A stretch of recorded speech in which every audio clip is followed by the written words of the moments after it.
मनसे अध्यक्ष राज ठाकरे यांनी आज निवडणूक जी विधानसभेची झाली त्यावरती काही प्रश्नचिन्ह जे आहेत ते उपस्थित केलेले आहेत। त्या संदर्भात खरं तर काही दिवसांपूर्वीच माळशिरस विधानसभा मतदारसंघातील शरद पवार गटाचे निवडून आलेले आमदार उत्तम जानकर यांनी देखील अनेक आक्षेप घेतल्याचं पाहायला मिळालं होतं।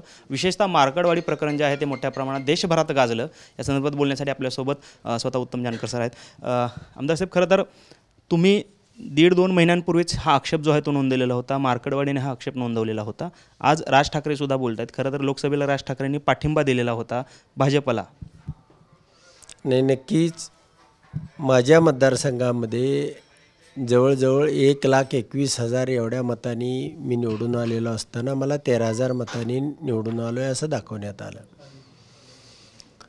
आणि मग ही 1,08,000 मतं गेली कुठं याचा शोध घेतल्यानंतर माझ्या कार्यकर्त्यांनी काय मतदारांनी व्हिडिओ काढलेले होते की त्या ठिकाणी त्या व्हीव्हीपॅटमधून ती पत्रिका तुटून खाली पडत नव्हती। म्हणजे अनेक लोकांना फक्त फ्लॅश करून तेवढीच पत्रिका दाखवण्यात येत होती, परंतु ती तुटून खाली पडत नव्हती। आणि मग हे प्रोग्रॅमिंग कसं केलं जातं, मतं ट्रान्सफर कशी केली जातात। मग अनेक अधिकाऱ्यांशी मी चर्चा केल्यानंतर त्यांनी सांगितलं की आता पूर्वी जे कमांड दिलं जायचं ते कंट्रोल युनिटला पहिल्यांदा ज्यावेळेला बॅलेट दाबला जायचा त्यावेळेला ते कंट्रोल युनिटला जायचं आणि कंट्रोल युनिट मग व्हीव्हीपॅटला सांगायचं की तो एक चिठ्ठी अशी कमळाची छाप, हाताची छाप, तुतारीची छाप। आता ती सिस्टीम नव्हती। आता जी सिस्टीम त्यांनी केलेली होती ती व्हीव्हीपॅट हे मी एवढ्या चिठ्ठ्या छापून सोडलेल्या आहेत, तू आता एवढ्या नोंदव, कमळाच्या एवढ्या नोंदव, हाताच्या एवढ्या नोंदव, तुतारीच्या एवढ्या नोंदव, असा त्यांनी बदल केलेला आहे। 2012ला ज्या वेळेला कंट्रोल युनिटमधून आपलं मत कुठं गेलं हे ज्यावेळी कळत नव्हतं त्यावेळी सुप्रीम कोर्टानं त्या ठिकाणी एक गाईडलाईन दिल्या की हे मत पारदर्शक असलं पाहिजे, ते कुठं गेलं हे समजलं पाहिजे, त्याच्यासाठी व्हीव्हीपॅट आणलं गेलं। आणि व्हीव्हीपॅटमध्ये आपल्याला पारदर्शक काच लावलेली होती, त्यामध्ये आत लाईटची सोय नव्हती। आणि मग त्यावेळी आपल्याला चिठ्ठी छापली जाते का नाही, आणि ह्याचा जो पिरियड आहे तो 7 सेकंदाचा आहे। पत्रिका ह्याच्यामध्ये चोरी कुठं केली जाते तर 4 सेकंदामध्ये ही पर्ची छापली जाते, 2 सेकंद आपल्याला ती थांबवून दाखवली जाते आणि 1 सेकंदामध्ये ती तुटून पडलेली खाली गेलेली ही दिसते। अशी ती 7 सेकंदाची प्रोसेस आहे। हे लोकसभेला बरोबर होतं, पण विधानसभेच्या निवडणुकीच्या वेळेला या पर्च्या त्यांना छापण्यासाठी वेळ मिळावा म्हणून कधी त्यांनी 7 सेकंदाचा वेळ 11 सेकंद केला, कारण 4 सेकंद छापायला लागतं आहे।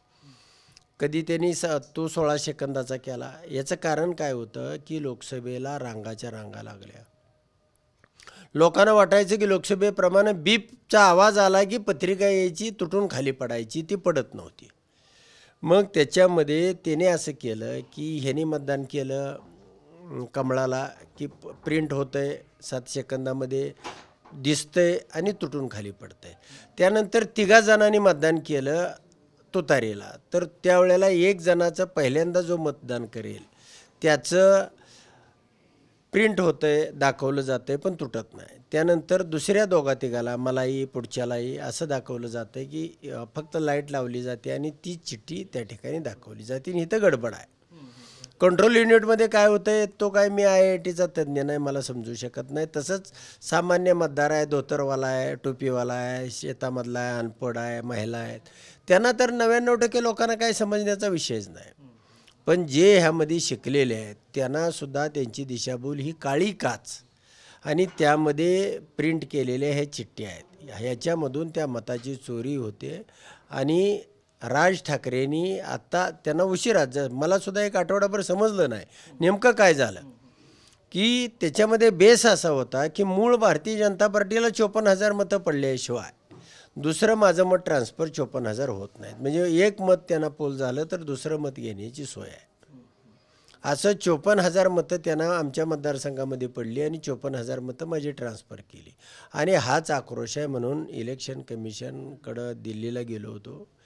खरं तर इलेक्शन कमिशनला एवढी संधी होती की जर कुणी पारदर्शक इलेक्शन कमिशनर असता तो निवडणुका घेण्याची त्याच्यामध्ये ताकद असते, त्याच्यामध्ये TN शेषनसारखं एक प्रभावीपणानं आणि कुठल्याही म्हणजे पक्षविरहित म्हणू किंवा आपण पक्षाच्या दबावाखाली न येता अशा पद्धतीचं मार्कडवाडीचा डेमो त्यांना मी दाखवत होतो. अनेक लोकांनी ॲफिडेविट केलेल्या होत्या, ते त्यांना त्या ठिकाणी मी दिलेलं आहे आणि त्याच्यावरती चर्चा झाली असती की या गावामध्ये मला 300 मतं दाखवलेली आहेत, पण प्रत्यक्षात मला 1200 मतं आहेत.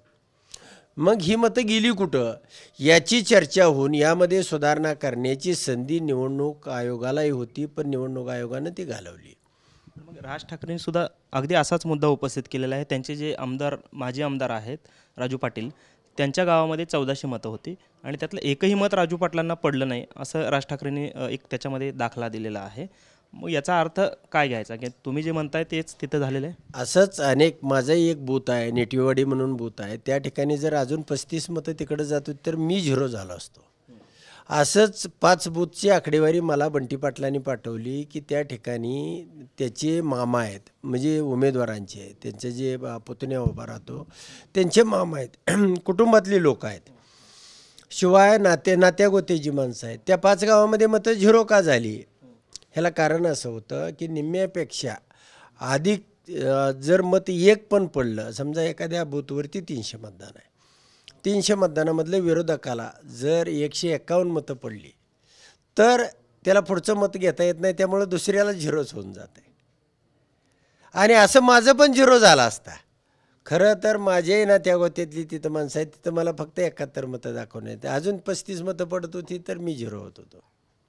पण मग राज ठाकरेंनी भाजपला ठीक आहे 132-35 जे काही आमदार निवडून आले ठीक आहे, पण अजित पवारांना 4 ते 5 आमदार निवडून येणार होते, त्यांचे 42 कसे आले आणि शरद पवारांचे 8 खासदार असताना त्यांचे 10 आमदार कसे आले, असा प्रश्न उपस्थित केला आहे. नाही, मी त्याचा सखोलपणानं अभ्यास केलेला आहे. राजसाहेब काय म्हणतात मला माहीत नाही, पण अजितदादाचे त्या ठिकाणी 12 आमदार निवडून आलेले आहेत. मी पूर्णपणे त्याचा सखोल, आणि 12 आमदारामध्ये अजितदादा नाहीत. अजितदादा नाहीत. या 12 निवडून आलेल्या आमदारामध्ये अजितदादा नाहीत. अजितदादाचा सुद्धा 20,000 मतांनी पराभव झालेला आहे. आणि एकनाथ शिंदेंचे सुद्धा 18 आमदार निवडून आलेले आहेत. हे मिळून 30 आहेत. 77 आमदार भारतीय जनता पार्टीचे निवडून आलेले आहेत. मी त्याच्या तळाशी म्हणजे मुळ्याशी गेलेलो आहे. आणि असे मिळून त्यांचे 107 आमदार आहेत. आणि अपक्ष 3 खरोखर निवडून आलेले आहेत त्यांच्या विचाराचे, असे मिळून 110 आमदार आहेत. आणि म्हणूनच आमचा जो आक्रोश आहे, आमचं जे भांडण आहे की अशा पद्धतीनं तुम्ही जर निवडणुका जिंकायला लागला तर हे चुकीचं आहे. शिवाय हे जे 107 निवडून आलेले आहेत, हे कोणी 10,000ने येणार होतं, कोणी 25,000ने, हे लाखाला गेले. 80,000, 70,000, 50,000. आणि जे पराभूत होणार होते 50,000 आणि 40,000, ते 50,000-60,000वरती विजयाला गेले. आणि मग ह्याचा ट्रॅप तिने सगळ्या मतदारसंघामध्ये लावला होता, जे त्याला मशीन तोडून आले माझ्यासारखे, की जो निम्म्याला निम्मे, म्हणजे त्यांना 22.33% एवढीच मतं पडली राम सातपुत्यांना. जर त्यांना 25.1% मतं पडत होती तर माझाही पराभव होत होता. मग तुम्ही अजितदादांबाबत एक दावा करताय, मग लोकसभेला जे झालं तेच विधानसभेला होणार होतं बारामतीमध्ये, मात्र EVMमुळे अजितदादा निवडून आले असंच आपलं म्हणणं. नाही, त्यावेळी अजितदादा माझ्या माहितीप्रमाणे 48,000 अधिक तुतारी पेपानी मिळून ते काहीतरी 54,000 मतांनी मायनसला होते. म्हणजे अजितदादा काय आणि सुनेत्राताई काय. पण त्यानंतर त्यातली 30,000 मतं कमी झाली, लीड जे होतं. पण आता जे दादा दाखवलेलं आहे 1,01,000, म्हणजे काय झालं तिथं, युगेंद्रदादांना पडली मतं 1,40,000, अजितदादांना पडली 1,20,000. तिथं ट्रॅप कसा होता, अजितदादांना 2 मतं पडल्यानंतर युगेंद्रदादाचे 1 मत तिथं जात होतं. त्यामुळे त्यांना पडली 60,000ला 1 मत, 1,20,000ला 2 मतं अजितदादाला पडली. तिसरं मत 60,000चं गेलं युगेंद्रदादाचं. त्यामुळे अजितदादा गेले 1,80,000वरती. आणि युगेंद्रदादा 1,40,000मधून 60,000 वाजत झाले, ते गेले 80वरती. 80 आणि 1 लाखाचा फरक झाला. खरं तर फरक काय, 1,20,000 अजितदादा आणि 1,40,000 युगेंद्रदादा. 20,000ने अजितदादा पराभूत होते. आणि असं असताना याच पद्धतीनं त्यांनी सगळ्या ठिकाणी सिस्टम लावली. लोकसभेला त्यांना वाटत होतं की राम मंदिराचा परिणाम होईल, UPला ट्रॅप नाही लावला, महाराष्ट्रामध्ये ट्रॅप नाही लावला. महाराष्ट्रामध्ये कधी लावला, त्यांनी 5% केले होते. आणि 5 टप्प्यामध्ये तुम्ही पाहिलं असेल 5 टप्प्यापर्यंत त्यांच्या लक्षात आलं की फक्त गडकरी राहिलेत आणि सगळं गेलं आहे. त्यावेळेला 6वा आणि 7वा टप्पा त्यांनी लावला.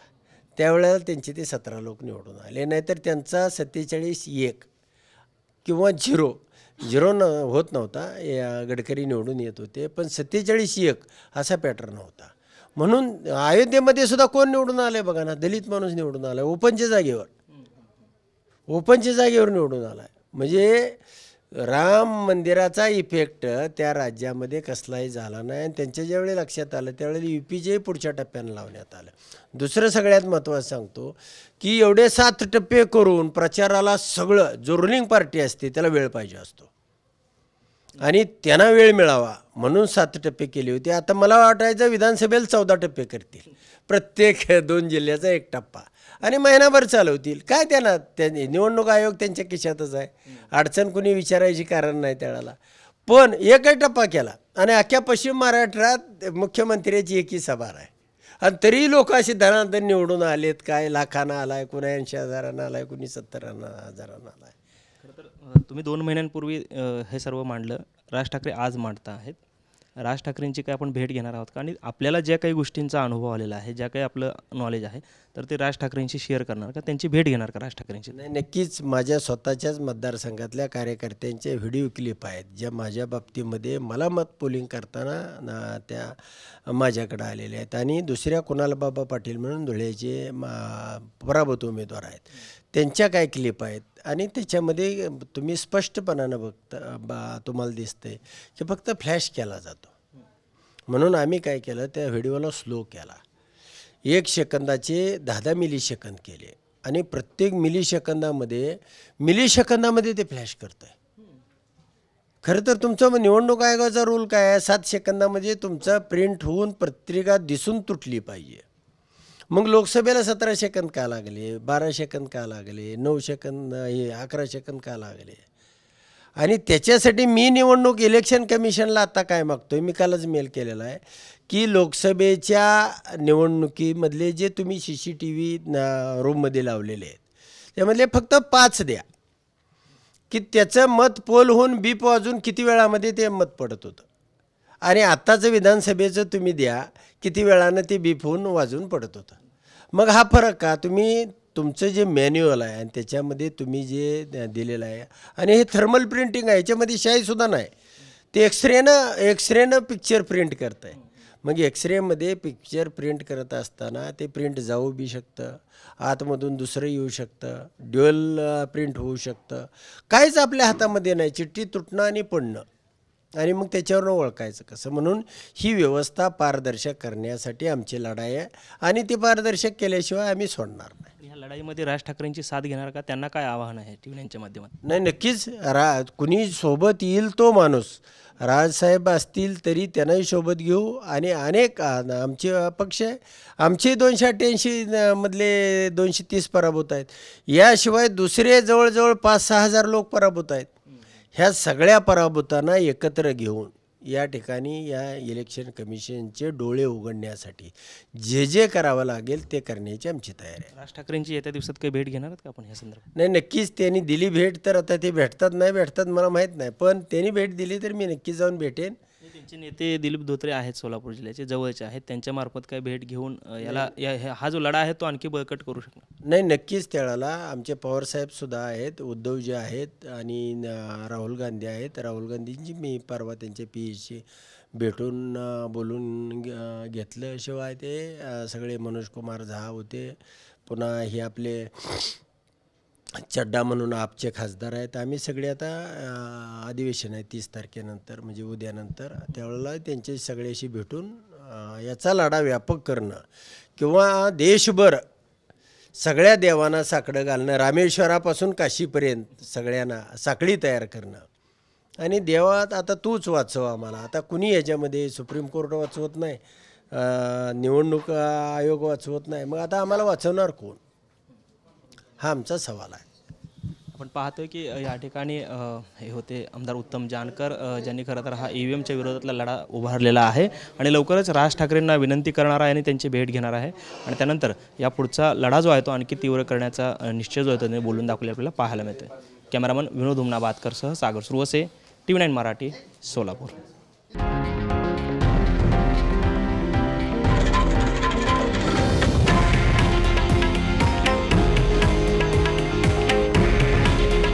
हे आहे देशातील नंबर 1 न्यूज नेटवर्क आणि आपण पाहत आहात TV9 मराठी. काळजी तुमची, हित महाराष्ट्राचं.